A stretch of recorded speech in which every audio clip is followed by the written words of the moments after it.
안녕하세요. 신문 읽어주는 부자 언니입니다.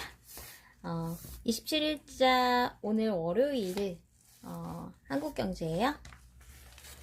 여기 보니까 여기 누구죠 이름이? 이름이 뭐더라? 송강호.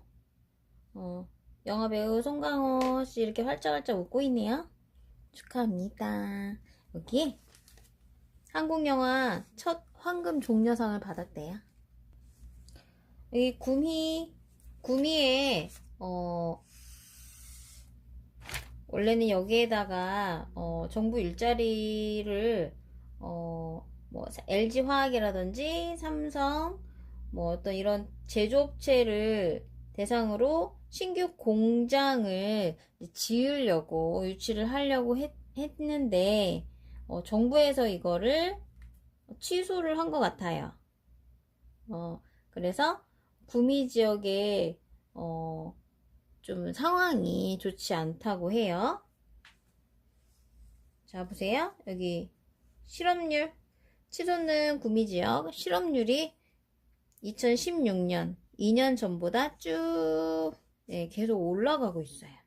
정부는 배터리 공장 뭐 여러가지 LG화학, 삼성 공장 신설을 정부한테 요청을 했지만 기업들은 어떤 대규모 투자 쉽지 않다 해서 이거를 캔슬 해서 구미가 조금 이렇게 되었네요.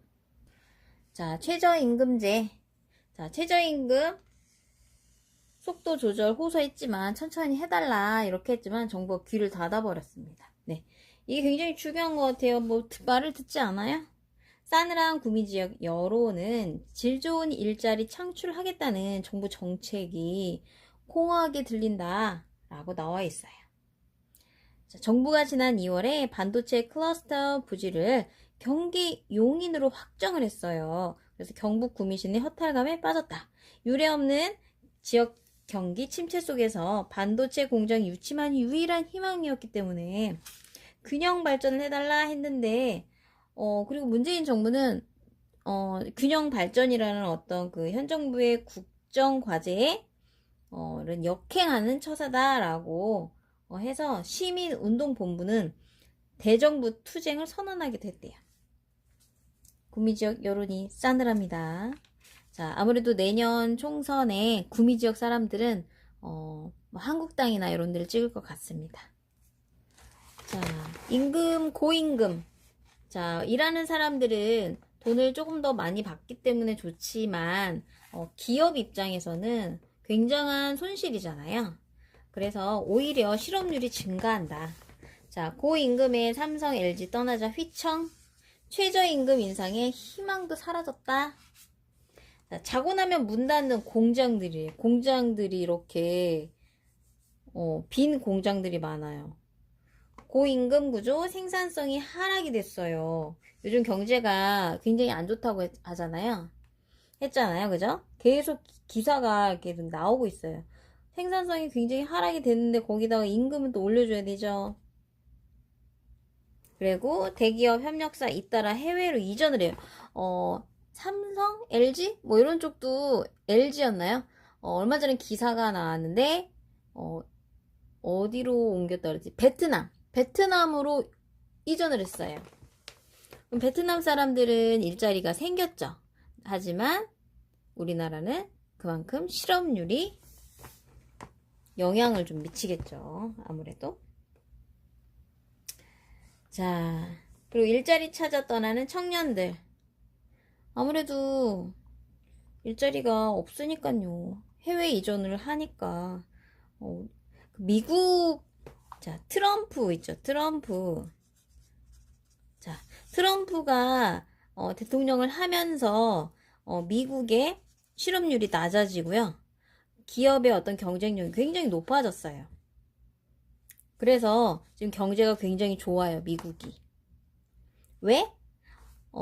기업들의 어떤 여러 세금들을 낮춰주고, 그리고 돈 많은 부자들의 세금을 전반적으로 다 낮춰줬어요. 그랬더니 부자들은, 다른 곳으로, 갈 일이 없어요. 왜냐면 미국 내에서 이 세금이 뭐 상속세라든지, 어떤 뭐 양도세라든지 이런 것들이 낮기 때문에, 자녀한테 물려주는 뭐 그런 것도, 많이 물려줄 수 있고, 그렇게 되기 때문에 다른 해외로 이주를 하지 않습니다. 그래서, 그리고, 그 미국의 어떤 그 제조업이라든지 이런 뭐 공장이라든지 여러 가지가 있잖아요. 이런 것들을 뭐 세금도 좀 뭐 이렇게 할인 같은 거 이렇게 좀 낮춰줬어요. 그래서 그리고 또 트럼프가 또 했던 게 미국으로 해외에 있던 그 공장들을 우리 미국으로 들어오면 또 거기에 대한 또 혜택을 줘요. 그러니까 기업들이 어떻게 하겠어요? 당연히 해외에 갈 필요가 없죠. 그래서 미국으로 많이 이전을 해왔다. 그래서 미국의 청년들이 일자리가 굉장히 많아졌던 거죠. 그러니까 그런 정책을 좀 써야 되는데 이 돈을 가지고 할 게 아니고 뭐 실업률 뭐 때문에 우리나라는 문 대통령은 어떻게 하고 있어요? 돈을 막 풀어가지고 주죠 막. 복지랑 해가지고 청년수당 뭐 이런 거 주니까 돈으로 해결되는 게 아니에요. 그거는 그냥 밑 빠진 독에 물 붓기죠. 돈 줘봤자예요. 이 트럼프처럼 차라리 이런 정책을 써야 된다. 그리고 우리나라 부자들이 자 지금 기사들이 많이 우리나라 부자들 있죠. 부자들이 지금 해외로 이민을 간답니다. 이민. 네. 빠져나가고 있어요, 우리나라. 우리나라에 부자들이 돈을 쓰는 사람들이 누구예요? 돈 많은 사람 부자들인데 이런 돈 쓰는 사람들이 해외로 가버리면 해외에서 돈을 쓰잖아요. 우리나라에 돈을 안 쓰면 어떻게 하겠어요? 흔들리겠죠. 문 대통령의 어떤 이 좌파라고 하죠? 이 좌파 성향의 이 국회의원들의 어떤 이 정부가, 좌파 성향의 좌파 정부가, 이런 부자들의 세금을 막 올리고, 양도세도 지금 굉장히 60%인가 기잖아요. 그러니까 너무 올리니까, 이제 이 사람들이, 여기서 안 되겠다. 해외로 가자. 네, 왜? 다른 선진국, 해외, 그것도 선진국으로 가요. 왜? 세금이 많이 낮거든요, 우리나라보다. 그래서 그쪽으로 많이 이민을 가고 있고요. 빠져나가고 있어요. 그러니까 우리나라 돈들이 막 나가는 거죠. 문 대통령은 정말 이거를 심각하게 생각하셔야 돼요. 세금, 돈이 부족하니까 청년들 뭐 여러 가지 돈 많이 풀어가지고 복지다 뭐다 막 하면서 돈을 막 풀어대고, 하지만 그럼 어때요? 국고가 바닥이 나겠죠? 돈이 없으니까 세금으로 걷는 거예요. 그 세금 어디서 나와요? 기업, 부자들 이런 데서 빼는 거죠. 그러니까 부자들이 어떻게 해? 나가지 해외로. 이런 정책을 써서는 안 되겠다. 문 대통령님 트럼프를